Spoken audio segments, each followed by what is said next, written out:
Hello and welcome to the Decibel Boost podcast, the official music podcast of the website Surreal Resolution.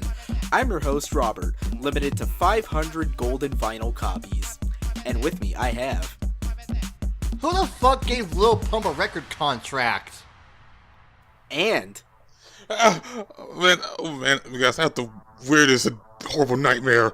I dreamt that apparently little Yanni and Halsey are in that crappy Teen Titans Go to the Movies thick ass Green Lantern and want to...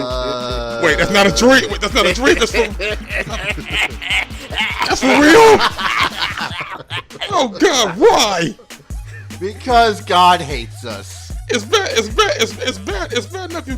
So, it's bad enough it's being made, but it's bad enough you... They got one of the worst rappers and one of the most boring, mediocre, bland pop singers in there, too. Man, who knew DC hated Mark so much? They hate everybody. That's why they've only made one good movie in the last 5 years. Only one. It's like, what are they even doing over there, man? But, episode 72. How have things been going with y'all recently? They could have gone better this week. We had to, put our little newborn kitten down because he was, apparently born with a birth defect that came up. Oh, shit. Yeah, that kind of sucked. But, just gotta keep doing what you do, keep your mind off of things, try to clear your head. Which I haven't been able to do much because it's been freaking cold and rainy over here. Oh, you too? Yeah. Y'all too? Yep. Yeah, there was this weird point, like, I think it was like a couple days where it was like weirdly cold and like, the rain I could deal with, but rain and cold, that's like annoying. Yeah. And I think the Northeast is getting their 27th snowstorm of the season? Maybe 28th. I don't know. I can't keep track. People say global warming is a hoax. Bitch, it snowed in Ireland. And people lose a Lidl. Or little, however you pronounce it. I don't know. That sounds like it could create another potato famine. If only that were the case. But nope, it was just people freaking out because they've never experienced snow before, probably. Mark, what about you? Let's see. Aside from today, let's see. Like I said, it's been rainy and cold here. Been the usual. Oh yeah. And like most anime weaves do, I went to Netflix and saw that other new anime they got, Aku Incarnation, and yes, they actually have a dub recorded in Miami. So I keep hearing. And I'm wondering, when's I'm gonna show up? Well, actually, I show up singing the ending credits theme. They didn't trust me with anything important. So when am I going to hear that reggaeton remix? Soon. We just have to wait another 10 years for Daddy Yankee to become relevant again.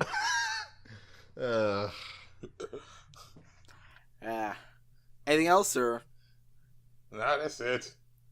As for me... Well, much like Alex, I'm dealing with concerns over animals. Not anything having to deal with being put down, but my dog is, she's going in for surgery on Wednesday. She's getting part of her ear amputated because there's a tumor there. Ooh. Oh, shit. It's nothing, I'm not sure it's super fatal, but, we're concerned about her, obviously, and I'm sure she'll be fine. Apparently the vet says she's got another couple good years left in her, so... At least she'll be able to live without that annoying thing bugging her ears. I like my dog. She's very good dog. Outside of that, I have, it's technically spring break at my university, so, I got classes off this week, but I still have to go into work. Because where I work technically does not have spring break. What a fun life. Work never has spring break. It's like... especially the one day you get is either on holidays or random shit. I don't know. It's just right. Other than that, I finally got out to the movies. saw Annihilation, which was really damn tense as fuck and really good. I have no idea why they were sending this like straight to Netflix pretty much like a month later. It's like, come on, this movie's good. What the hell's wrong with you people? Because Paramount is dumb. They're very, very dumb right now. They've been fucking up the past year. Like they've been getting either bombs or just how they think. Well, if the shit don't work, I just send to Netflix. Mm. Yeah, jeez. Also, finally picked up a new game for my Swatch. My stepdad gave me like a Best Buy store credit he wasn't using, so I picked up Puyo Puyo Tetris for like $5. Hey, I got that game myself too, and I have to ask, why is this fucking game so brutal? Holy shit! Calm down, everybody. What's it? Okay, what's in this Tetris? Okay. This game is for masochists. Or, you know, people that are just good at puzzle games. Casual. What, you got nothing to say? I will say it when the time is right. I'm going to let it stew for a while. Oh, boy, this is going to have payoff at the end. That's going to be fun. Oh, yes. Oh, and one more thing. This isn't... we're not going to bring this up proper in the news topic, so I just want to say it here. Apparently, Death Grips is in the studio working with the director of the first 2 Shrek movies. Oh, yeah, I've heard about that. That sounds interesting. I'm at least interested. Dank meme levels are reaching critical mass. That And no part of the universe can handle that God. much meme potential. And right on cue, here's Fantano saying, say what, say what, say what, say what, about 100 times. Ah, man, whatever this new album is gonna be good, boy. But anyway, that's just about all the formalities. So now let's move on to, as always, the new song discussions. Of course, there will be a playlist down in the description, so you can follow along with us if any of these songs pique your interest. So, yeah, let's get started. Right here at the top, we have a new song from Psychostick. Still don't know what the name of their new album is. All we know is apparently it's coming sometime in the spring, so we got another couple months to wait and shit. But they've given us a new song titled From the Heart, parentheses, I Hate You. Oh, hey, it's that song that Alex wrote about me. Yes. This And it is everything I've always wanted to say to you, especially after that little puzzle game quip. And I guess this is the part where you quote directly from the lyrics then, is it? Well, if I knew the lyrics, sure, but instead of that, I'll just go by the usual standby of shut the fuck up, you're a fucking cunt. I think that says it all, doesn't it? Are you sure? The song has some good burns in it. Like, okay, so it starts off all soft and pretty with this, you know, acoustic arpeggio that kind of goes at a really weird time signature. I still can't fucking figure out the counting pattern on this thing. You know, as the singer Rob, you know, romantically declares how much he hates you specifically, including such burns as, I hope every time you're barefoot, you step on a Lego, and I hope you develop an allergy to sex. Damn. So romantic. Damn. Yes, let's not forget. Also, translate. Never mind. Continue. Yeah, and of course, there's the part where the full band kicks in, and there's even, you know, symphonic, cheap-sounding strings, just to emphasize how much they romantically hate you. And even when there's drums on this, I still can't figure out the rhythm on this thing. Jeez, this is the most complex, rhythmically song they've done since Grocery Escape Plan, at least. Groceries. Finally, an acoustic rock ballad that doesn't make me cringe myself to death. With a message that I can get behind. Especially, I wish you die, see your family cry, collect their tears in a vial, mix them in a cocktail, just like Eric Cartman did in that one episode of South Park. Oh, you mean the one where he made the chili? That one, yes. Oh, yeah. Oh, shit, that's right. Damn. I never let you sing it again. So romantic. Until Yeah. 5 minutes, and then that's 5 seconds.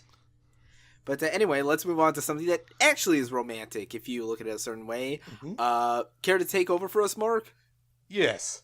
So, Now, earlier on the episode where it said what's my anticipated albums, I said one Mr. Anderson .Paak. And it turns out, and yes, he's making not only one, but two albums this year. Well, one solo, one with his band, and that's the Free Nationals. And he got a single out, which has been featured heavily on, for Apple. Anyway, single's called... Oh, yeah, the HomePod. Yeah, from the HomePod. Don't buy one. Buy pretty much any other speaker instead. That bad, eh? Okay, yeah. Okay, I'm the Apple guy here, and yeah, it's that bad. It's very, very, very, why does this existy?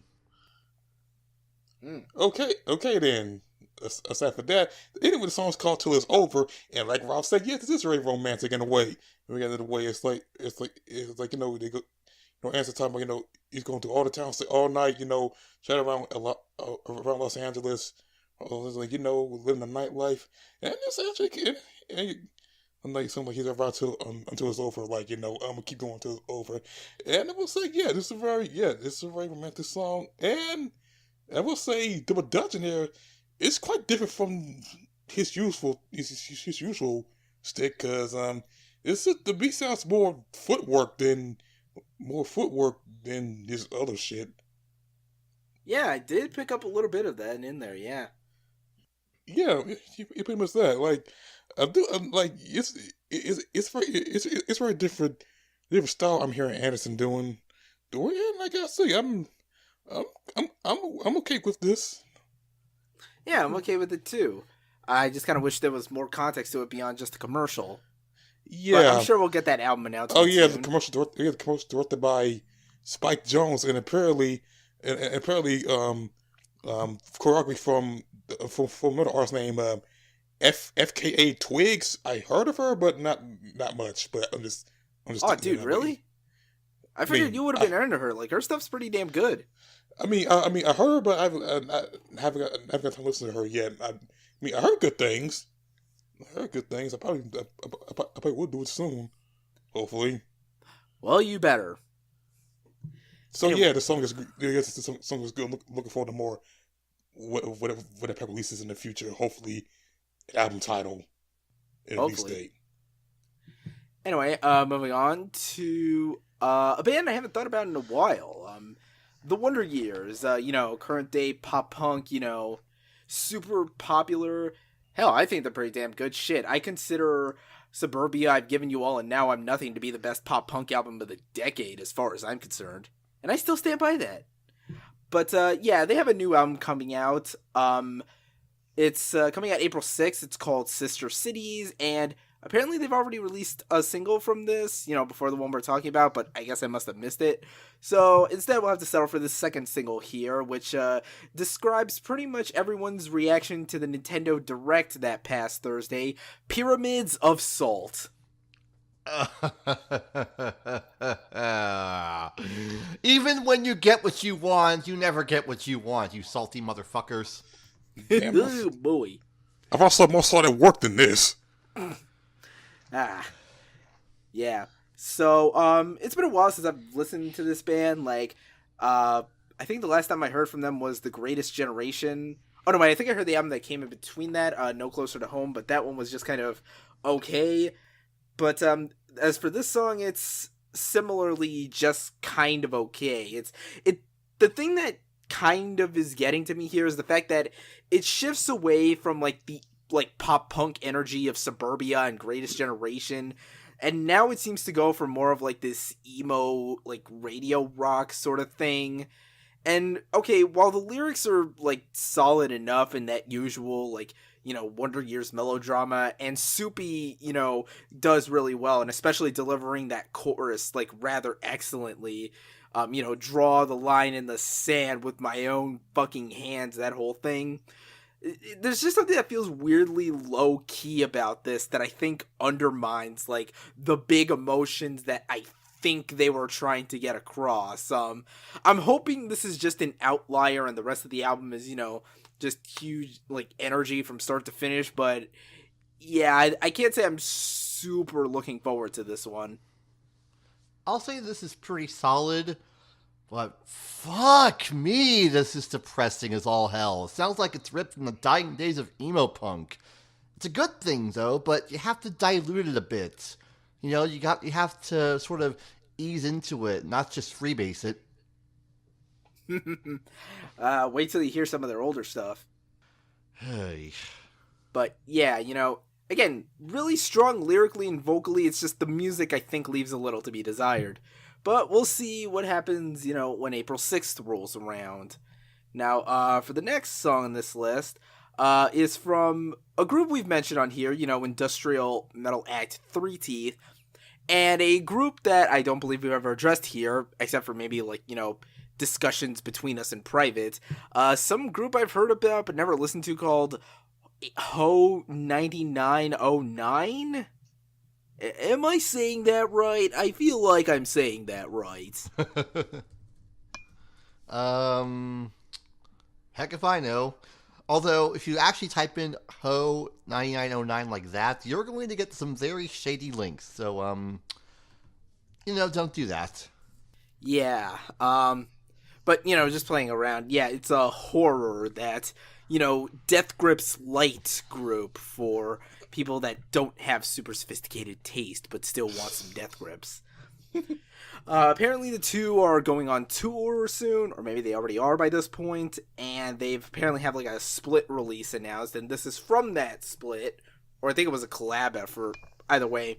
It's a song called Time's Up, which, as far as the lyrics, no, I don't think it's explicitly about the Time's Up movement. It's really more just about, the general state of, old traditional structures, as they're hopefully finally coming down in the face of modernity. Or as the vocalist from Three Teeth proudly puts it in the choruses, this is not your time. And thank fucking God for that. The song as a whole, it's very industrial, it's heavy, it's got a sort of punk-ish energy to it, but you could definitely feel which half is, the verses are more horror-oriented, with, a driving beat and some low-end guitar chugs that sound like Godflesh by way of Marilyn Manson, and then the choruses are a little bit more, droning and sparse in, the Three Teeth sense, if you're needing to indulge that, industrial, hankering I know y'all got, this should fit the bill pretty nicely.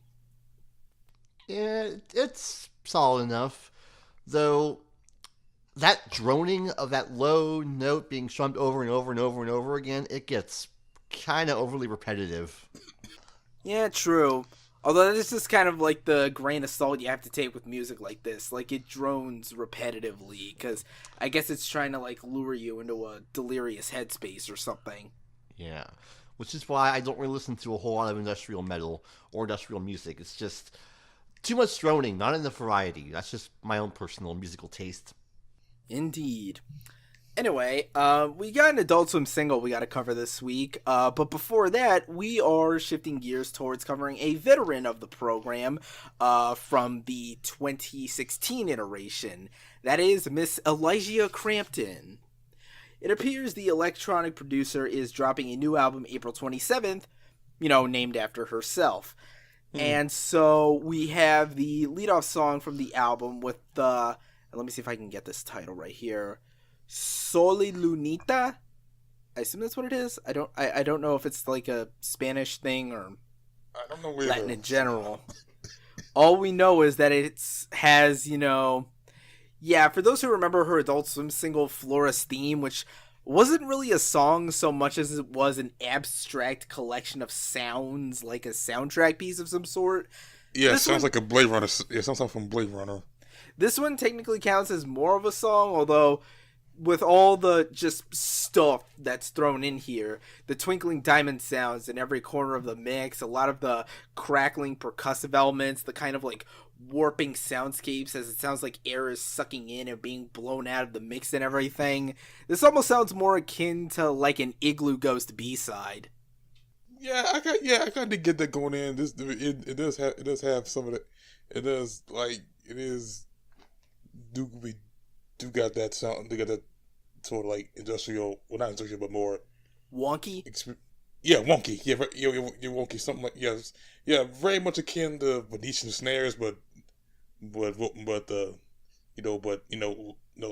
the glitchy sound, but more of the twinkly every type of shit sound. Yep, this is certainly a very busy song, and if every other song on the album is as busy and dense as this, well, geez, no wonder it only listed as 6 tracks. So, would it be an EP or something? Would it be an EP or I don't know. I don't understand how EPs and things work. Elysia can call it whatever she wants, I assume. Yeah, I guess. And now let's actually move on to the Adult Swim single proper. This one coming from electronic producer Jacques Greene, with the song title Nordschleife. Hell if I know. I'm pronouncing that horribly, probably. I just say fuck. I'm just like, yeah, fuck it. I'm gonna let you pronounce it because I can't do shit for how to say it. Indeed. But yeah, this one is noticeably less dense. It's more a straightforward, like, ambient electronic thing with, obviously there's some skittering drums in there, but, like, again, this is another one of those vibe songs, especially with a lot of those airy, like, sampled vocals, those electronic pings that kind of, like, fade in and out at random intervals. And the beat's pretty consistent. There's only really, like, a small, like, break there in the middle where, like, the drums cut out, but then it pretty much gets right back to business as usual. It's alright, I guess. Yeah, I pretty much dig this track from start to beginning. From start to end. I'm actually starting to really value this track a lot more than before, especially with the drums and the and the clinging sounds. I'm pretty sure this could be top 10 potential. It could be. I'm just saying it. That's like something I would listen to for me, like, over and over again. Yeah. So another decent AS single. Let's see where things go next week. And anyway, now we're already at the last song of the week. Yep. Following up on the big story last week, where Mr. Vince Staples launched a GoFundMe labeled #GTFOMD. Oh yeah, that whole thing. I did some looking into the whole GoFundMe thing. We all know he's trying to get $2 million for early retirement, right? Yes. So far, he's raised $2,017. Hey, Wow. I see what they did there. Yeah. Although somebody actually donated a very dank amount of $420 to Mr. Staples. Don't forget the fact that I believe there was $40 contributed from a user calling themselves Michelle Obama. We see you, First Lady. Hey, for real?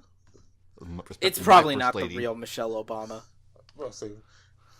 But anyway, as it turns out, this whole GoFundMe thing was actually a promotional stunt for a new song from Vince Staples, which is appropriately titled "Get the Fuck Off My Dick." And the song is about pretty much exactly what you think it's about. How, being big and famous at this point in his career, especially, with the boost from Black Panther, is pretty much making everyone everywhere ride his dick, regardless of whether or not he even wants them to. You hear it in, like, a lot of the lyrics, like, press is trying to block my blessings, no more talking to Vince, NPR and XXL, man, I can't tell which is which. Or, like, you don't know my pain, bitch, don't act like you don't know my name, don't record me, man, bitch, you see me trying to board this plane. It's like, geez, leave the guy alone, he just wants to eat some salmon and fried chicken. At that one place that he gave 5 stars on Yelp once. And yeah, as for the production on this thing, this one feels more summertime 06 era. Like, it's just kind of like the trap drums mixed with, like, the sad sounding piano beat and, a flow that kind of mimics the nihilistic melancholy of it all. It's usual good stuff from Vince. Oh yeah, this is some good shit from Vince, and fucking fun too. I was wondering, like So that's what he's doing with that shit. Yeah, it's like I love what he talk about. Don't call me man, bitch. You try to see me board this plane.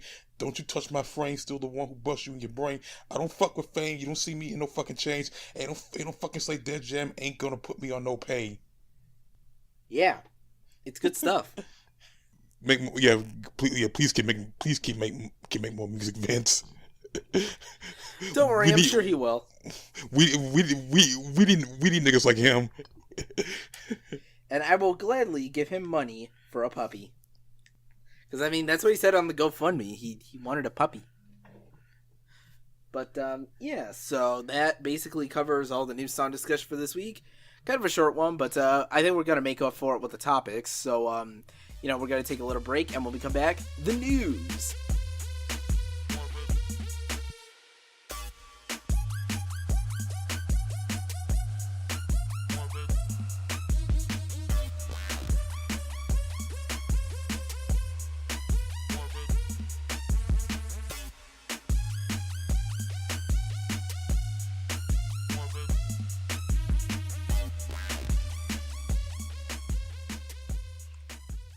And we're back. So we only have 3 news topics here, but I'm sure we're going to spend a fair amount of time on, well, one of these at least. But let's start off right at the top, veering back into the film industry for a minute. Now, there have been many composers who have been, built these storied legacies from their compositions that are probably just as iconic, sometimes even more so, than the films they've been featured in. And the inarguable great-granddaddy of all this has been John Williams, a man who scored damn near everything you've ever loved, and that your parents ever loved too. Perhaps most notably, his contributions to the mainline Star Wars films over the vast 4 friggin' decades. Mm-hmm. But all things must come to an end, as John Williams announced, he is evidently retiring from scoring Star Wars films, following the 2019 entry of Star Wars Episode 9. In an interview with California's KUSC radio station, he said, quote, "We know Abrams is preparing one Star Wars movie now that I will hopefully do next year for him. I look forward to it. It'll round out a series of 9. That will be quite enough for me." And on top of this, Williams has announced that he's bequeathing all of his concert works, sketchbooks, and actual scores, not just the Star Wars stuff, but everything, to his alma mater, Juilliard. Ooh, very nice. Okay. So you think he might just be retiring from Star Wars, but the fact that he's giving away all his, scoring materials, maybe he's eyeing a more general retirement in the near future, possibly. It's possible.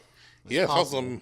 Like man's been doing this for 4 decades at this point. You said, yeah. He that was time too. Goes all the way back to 1967, at least. So like 50 years in the business, 40 specifically attached to Star Wars. Mm-hmm. Yeah, there's a lot of stuff in there. Mm-hmm. Music that's like shaped generations, not just in the general like film score sphere, but also the popular music sphere as well. Remember that Star Wars disco thing? Oh yeah, that was a thing that happened. The 70s were a wild time. Oh, that cocaine. All the cocaine. All of it. But yeah, Yes.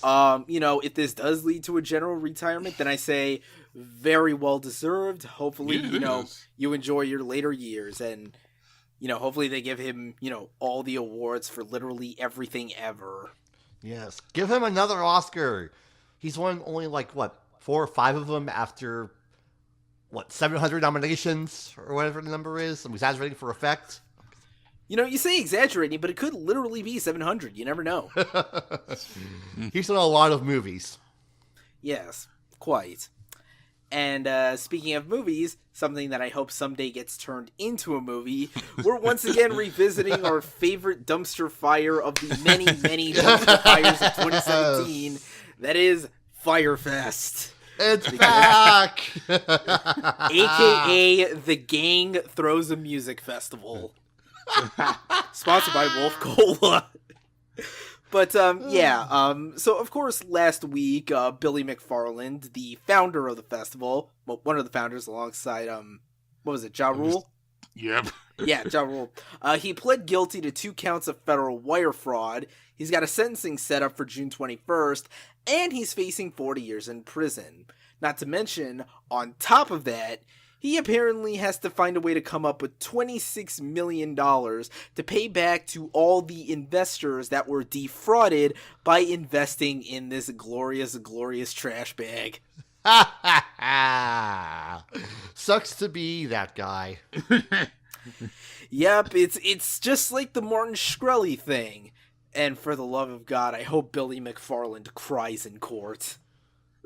That I feast on the tears. Yes. Although it's not all sunshine and rainbows, remember, the only reason these 2 men are facing jail time is not because they fucked over a bunch of random people, but because they fucked over rich people.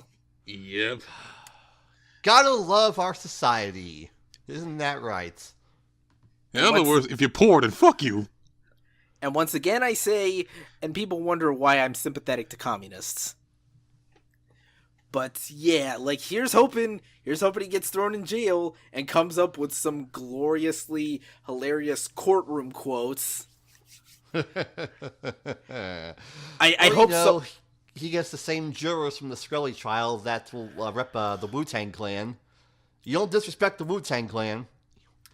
I hope someone uses that whole "let's just do it and be legends, man" quote from the fucking festival planning in the trial. That's gonna be so amazing. Oh my god. But yeah, so that covers the second story, and now for the meat of the news topics. Literally coming out like in the days after we recorded last week's episode. Only one day after we recorded last week's episode. 1 day!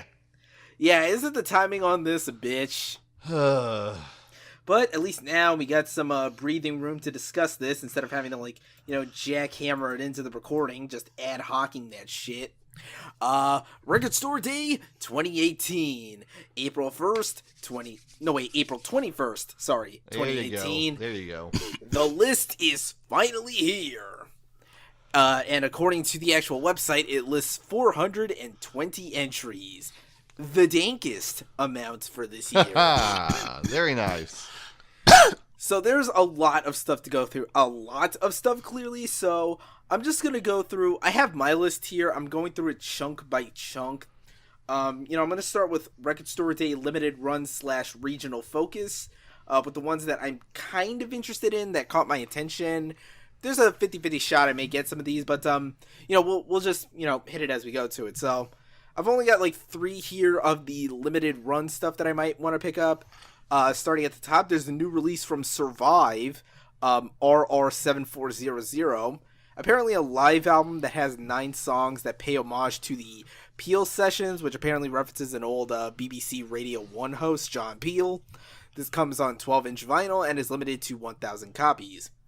Then, next up from that caught my attention, the second thing, Annihilation. No, not the movie, but the October 2017 Netflix special from Patton Oswalt, coming out on a 2-disc LP, limited to 1,000 copies.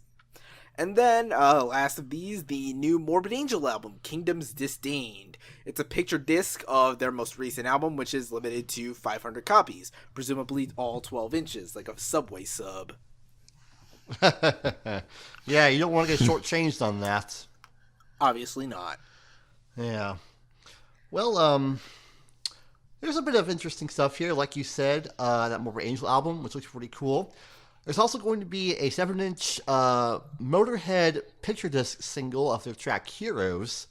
It looks pretty nice, with the B-side being the fucking hymn version of Heroes. There's also something pretty interesting from the funk collective Snarky Puppy, a 10-inch vinyl called Shark Tank, which according to this, says the tracks played at live shows and requested for release by fans, which is just the track on one side and laser etching on the other side. So, yeah, that seems like a pretty cool little novelty release. There is the debut album of Mr. David Bowie coming out, which I've seen pictures of this. It looks really cool. It's going to be a red and blue color vinyl. Yes, I would like this very much, please. Wait, which one is this? I'm trying to see it in a list here. His self-titled in the limited run regional focus section. Ah. Yeah, Oh, I there. see it. It's there. It's there. And just breezing on through here, I think that's all I can find from this section of the list. Yeah, that's pretty much all I can find from this section of the list. All right. So I guess let's move on to the RSD exclusive stuff. But first I want to bring up something that I think I skipped over my list, and I don't know how. Like, I'm literally just, like, noticing it and clicking on it right now. On the, Record Store Day exclusive list, limited to 2,500 copies, we are getting... Wait, is it a vinyl or a cassette tape? I'm trying to see here. I mean, the packaging looks like it's a cassette tape, but yeah, it's a release of Wu-Tang Clan's Enter the Wu-Tang 36 Chambers. Just in time for the 25th anniversary. Yeah, and I'm just saying because the image it shows on the site looks rectangular, so I assume that could be a cassette release. So I guess I'll just have to keep an eye out on that. Maybe I'll have to amend my list here now that I think about it. But anyway, let's...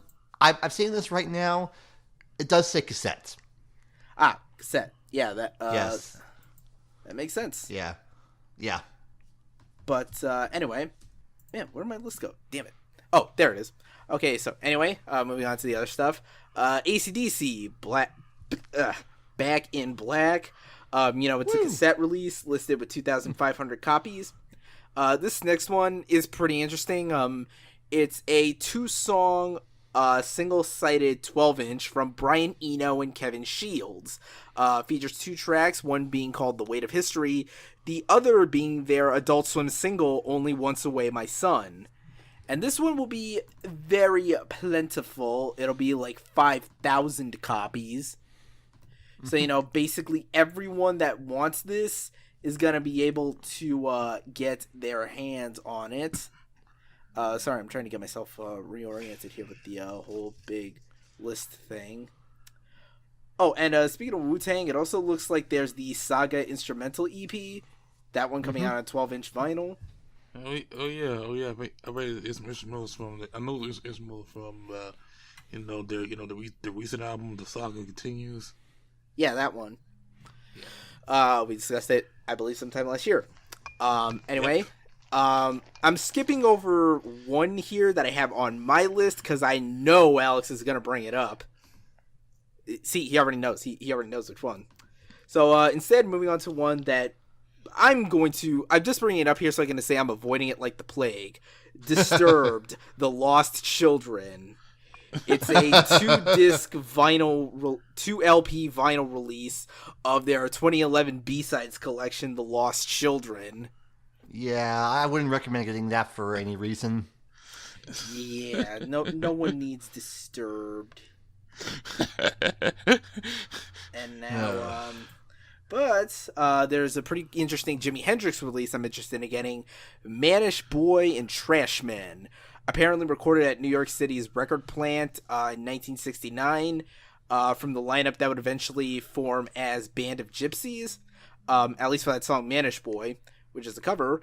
And there's also an unreleased outtake from the Hendrix Experience, the Trashmen side. 7-inch vinyl, 2,500 copies. And of course, there's the dankest of the RSD exclusive releases, the cast of the SpongeBob SquarePants musical, releasing a 7-inch vinyl where side A features the track Just a Simple Sponge from Panic at the Disco. Side B has both No Control, performed by David Bowie, and the SpongeBob SquarePants theme. that cringe was palpable. I'm sure it was.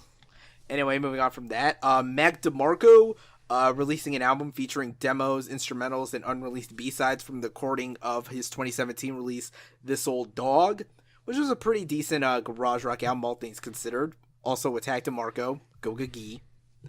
12-inch LP limited to 2,500 copies. Of course, creator, Behind the Mirror, 12-inch picture disc, 2,500 copies. Here's one that I'm going to gift to Mark over here. Lil Uzi Vert's Love Is Rage. You just had... Something's going to bring him up. I'm going to find your address and send it to you. This is what you get for stealing all my beer. Of course, there will also be a Linkin Park, release. One More Light live, 2x LP, 4,000 copies, gold and black vinyl. Another live album, and this one's really interesting to me. Living Color, live at CBGB's December 19th in 1989. This was a show, like one of the last shows, if not the last show that they played touring behind their debut album Vivid, in which they also played material from their upcoming sophomore record. This one is coming on a 2 LP release, 3,000 copies. Let's see. There's a Sarface, Man's Worst Enemy, a 7-inch vinyl, which looks like it's limited to, and this is a weird number here, 2,375 copies. It comes with a comic book illustrated by Gift Revolver, and the actual vinyl itself includes some material from his collabs with MF Doom. Nice. There's a 12-inch picture disc of Mastodon's latest album, Emperor of Sand, 4,000 copies.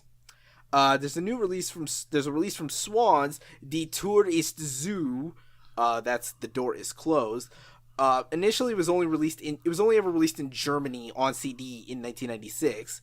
This is a 2 LP release with 3 sides of music. The 4th side consisting of etched artwork from Swans frontman Michael Jura, and this is coming out 2,500 copies. Released from Quicksand, a Triptych Continuum, features 4 unreleased tracks from the band on a 12-inch vinyl, 1,300 copies. Another interesting live album, Rage Against the Machine, live at the Democratic National Convention 2000. Very nice. 6 tracks of some of their most fire tracks. I believe Killing in the Name, Gorilla, Radio, and I think Testify is on theirs too. Mm-hmm. And here's one that I'm sure all of us are going to be interested, from the ambassadors themselves.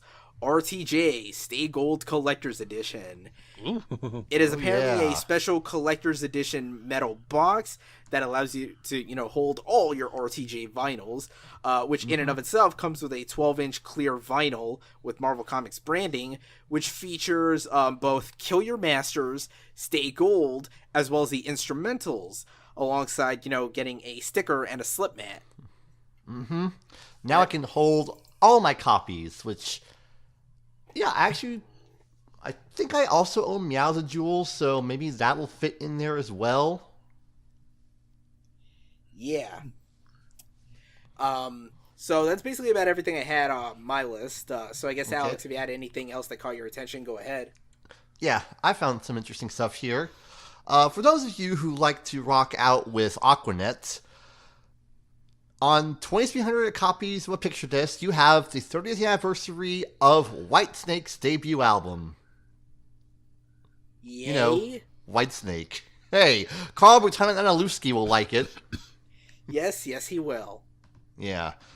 A better B-sides album that caught my attention, Lost Whispers by Evanescence, previously released in that Ultimate box set of theirs, which I never got. 2,500 copies. A lot of good B-sides on here. I might get this. I might check this out and get it.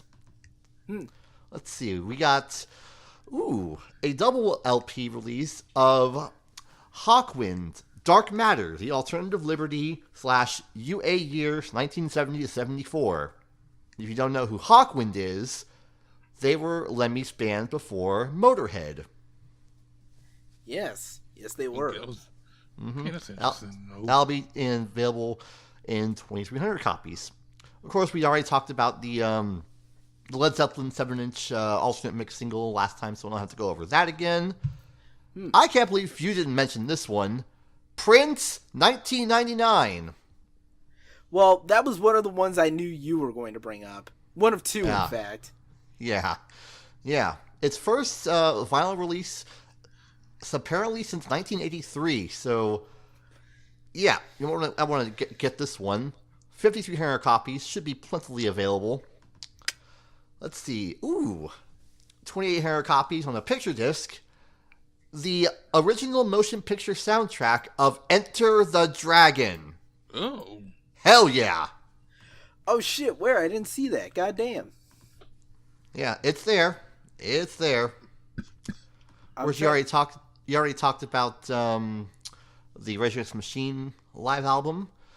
So here is something from The Doors entitled The Matrix Part 2. Another live show of theirs from March 1967 in San Francisco.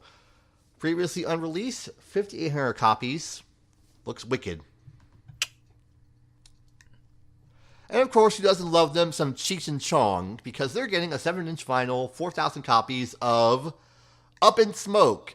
And the actual record is shaped like a pot leaf. Wait, didn't Slightly Stupid do that? Oh, no, wait, they made a record out of actual weed. Yeah, this is just shaped like a pot leaf. Doesn't actually smell like it. Although, fuck, I don't know, it might. Also, the B side of this will have an unreleased version of Cheech's Spanish version of the song. So, yeah. Now, where's my single of Earache My Eye, damn it? I'm sure all the hipsters will enjoy this. A 12-inch picture disc, 3,000 copies of Gary Clark Jr. with Junkie XL covering Come Together from Justice League. Oh, damn. I'm just going to mention that. I don't know why. Yeah. There's more Bowie to be had, though. A triple LP release of Welcome to the Blackout, live in London, 78. That's bad to say about that. And there's also going to be a 12-inch, 45 RPM single vinyl of Let's Dance, the full-length demo. And you said there was something else I was supposed to find here. What was that? Are you doing a gag with me right now, or? No, I'm serious. I don't know what you're trying to look through. I'm looking through everything. It's hard to find, what it is you're trying to talk about. 420 of these motherfuckers. I am so fucking disappointed in you right now. Well, excuse me for not being able to read small text fastly. Steven Wilson, How Big the Space? 12-inch vinyl which features an unreleased B-side, How Big the Space, from his album To the Bone, and on the other side, featuring his collaboration with Ninette Tayeb, People Who Eat Darkness, limited to 2,500 vinyl copies. How did I miss that? Go flog yourself in the corner and think about what you did. Okay, I'll be right back. I gotta take care of something.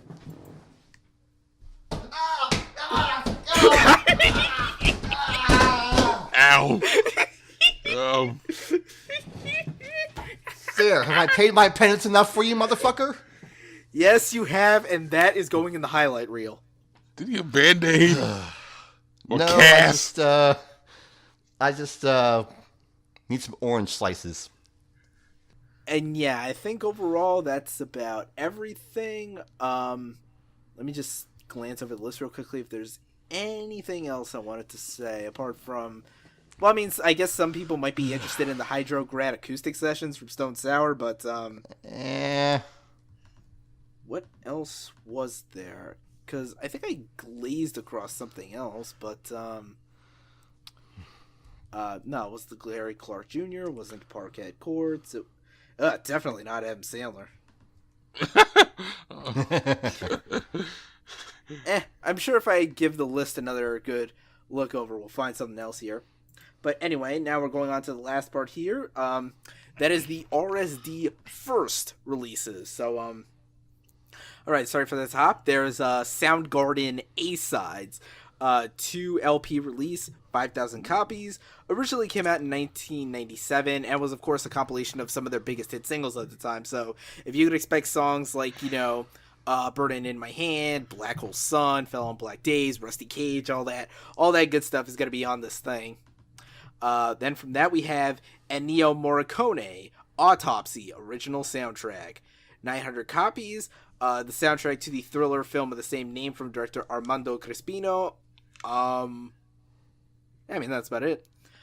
Then the trio of jazz boys. John Coltrane, My Favorite Things, which is a replica of the original single release of My Favorite Things Part 1 and 2. A 7-inch disc of his 1961 hit single that's at 1,000 copies. Thelonious Monk, a release called Monk, originally released in 1964, 2,500 copies. And then, of course, Miles Davis's Rubber Band EP. The EP that he originally recorded in 1985 when he switched labels around that period. But evidently it was shelved, and that's when he went on to record 1986's Tutu. So this EP is being released on 12-inch vinyl, 2,300 copies. Of course, Killing Joke, Absolute Descent. Yes, very nice. Their 2010 album, which was at that time the first album of material recorded with the original lineup in 28 years by that point. 2 LP color wax, and I think I forgot to jot down the number of copies for this one, but Then of course here's another big one. J Dilla, Rough Draft Dilla's Mixes. This one looks like it's at 4,750 copies. 2 LP vinyl reissue of, the classic EP from 2003. Except this one, it's Dilla's own mixes. Interesting. And the last one that I took a note of here was, hey, look at that. It's coming full circle. John Williams, Star Wars The Last Jedi. This is, it's a release that features only 2 songs on it. Rebellion is Reborn and the theme from Canto Bite, aka, oh my god, this is the worst, most pointless scene that ever happened in the history of Star Wars. And yeah, that's cute. And just to add insult to injury, it's coming on a 10-inch picture disc that is shaped like a porg. Oh boy. Those porgs. Mm-hmm. Anyway, anything else you wanted to bring up, or was that basically everything? I found a couple of interesting things. And let me just say, no, Charlie Puth, you don't get to have Marvin Gaye's Let's Get It On 45th anniversary release. Yeah, limited to 1,000 copies, pressed on 180-gram red vinyl. It is a proper re-release of his iconic Let's Get It On album. Like I said, Charlie Puth, you don't get to have a copy. Yeah. Here's something I found interesting. Nas is going to be releasing Illmatic live from the Kennedy Center. 5,000 copies on a double LP release. And it's a performance of said album with the National Symphony Orchestra. Oh, yeah. Oh, yeah, that's right. I've heard of that. I've heard of that recently. Yeah. That sounds like an interesting concept in itself. I like to listen to this at least. Yeah, that's pretty interesting. And then there's this. Mike Posner and the legendary Mike Posner Band with a double album called I Was Born in Detroit on a, let me see, very, very, very, very, very, very, very cold day. What the fuck? There's exactly that many varies. Yeah. This is spoken word poetry. Why? With such tracks as Dear Mom, I Met Kanye, Alive, and of course, Gratitude. Which I think he should be grateful that somebody remixed one of his tracks and made him relevant again. Yeah. To show Avicii he was cool. Yeah. But, fuck it. It was something to do. Anyway, how about a 12-inch vinyl single of Dr. Dre's Dre Day? I'll take that. Okay. Yeah, 2,500 copies on a clear 12-inch vinyl with mixes and B-sides and a whole bunch of goodies. And there was something kind of spooky I was alluding to last time. And the spookiness is in the form of 2 soundtracks for the revival of Twin Peaks. Oh shit, I skipped over those. Holy fuck. Yeah, Twin Peaks music from the limited event series and Twin Peaks limited event series soundtrack. Both of which are double album picture discs, limited to 5,300 copies. And I don't know if these are going to be... I'm assuming these are going to be different albums entirely. I'm looking here. The one that's just music from limited event series says, including Roundhouse Band performances and more, and limited event series soundtrack, I guess, is the actual score, composed by Mr. Angelo Badalamenti. Yeah, looking at it now, okay, so, the one that just says limited series soundtrack is the actual score, and then the one that says, what did you say the other one said? The other one said, music from the limited event series. So I guess it's an actual, original soundtrack or whatever. Oh, no, see, the thing, with, the final season of Twin Peaks is that nearly every episode includes or ends with a segment taking place in a music club, a little bar called the Roadhouse, not to be confused with Patrick Swayze or Peter Griffin. Okay, and yeah, I get it now. Yeah, and for these scenes, they always got in actual music artists, several of whom were either stuff that David Lynch was a big fan of, or who admitted to taking great influence from Twin Peaks. I'm sure none of you will be surprised to learn that of these many performers featured none other than Nine Inch Nails, Pearl Jam, and Chromatics. Yep. Yeah. And the good thing about these being RSD first releases is that later in the year, these will get an actual normal release. So if you can't get it on Record Store Day, fear not, there will be a regular release somewhere down the line, which will come in handy for all the teenage girls who are going to get their Crosley Cruisers and pick up 3 Taylor Swift albums. Boy. Yeah. Yeah, that's gonna be fun for them. So yeah, I found some stuff that I'm gonna keep an eye out for. But one more thing I want to bring up in the RSD first that I'm amazed the Miami in me skipped over. Rob Bass and DJ Easy Rock. It Takes Two 30th Anniversary Edition. Oh. Limited to 2,000 copies. It is the duo's, debut album, which of course featured the self-titled mega smash of the Miami bass genre that I have heard so many fucking times. I thought we were done with the whole Jock Jam stuff when Action 52 sampled that track. Well, you're wrong. But, yeah, there's that. Oh shit, I also forgot about this Descendants Who We Are release. Even though I only got into them a couple years ago. Descendants, really cool, one of the essential pillars of punk rock music. So I might pick up that vinyl release. And, it's basically about everything, I think. Mm-hmm. Everything that we're interested in, at least. Mm-hmm. So, yeah, that's going to be a fun release day. And now, with all the news out of the way, now we have to discuss the last bit of business, which is the new album releases for March 16th, 2018. Starting at the top, musician Phil Elverum, aka Mount Erie, releases the follow-up to his emotionally devastating 2017 release, A Crow Looked at Me, with his new album Now Only. New album from the Decemberists, I'll Be Your Girl. Yola Tango dropping a new release, There's a Riot Going On. Look, a new release from Bishop Nehru, Elevators Act 1 and 2. From the D.O.G. himself, he's got a new project, Bible of Love. So it's ain't released. Okay. Yep. So that ain't. From rapper Bun B, we got a new project, Return of the Trill. Ooh. Rapper Currency dropping a new project, Back at Bernie's. Of course, the much-anticipated new album from technical prog metalers Rivers of Nile, Where Owls Know My Name. Nice. And last, and probably least in some respects, the new self-titled album from Stone Temple Pilots. Yeah. Whatever.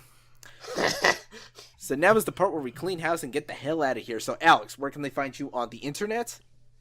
On the internet, I am known as Aura of Azure. Literally anywhere you see that name, 99% of the time it'll be me. 1% of the time, though, it'll probably be some asshole, acting as a bot. Not from Russia, though. I'm too good for that. Probably just from, I don't know, El Salvador or somewhere. Quite. Mark, what about you? Of course, on Twitter and everywhere, Mac2Media, and also on my site, line1@line1.wordpress.com. Yes. Nice. As for me, you can find me on Twitter, Instagram, Curious Cat, what have you, at Rob Barracuda.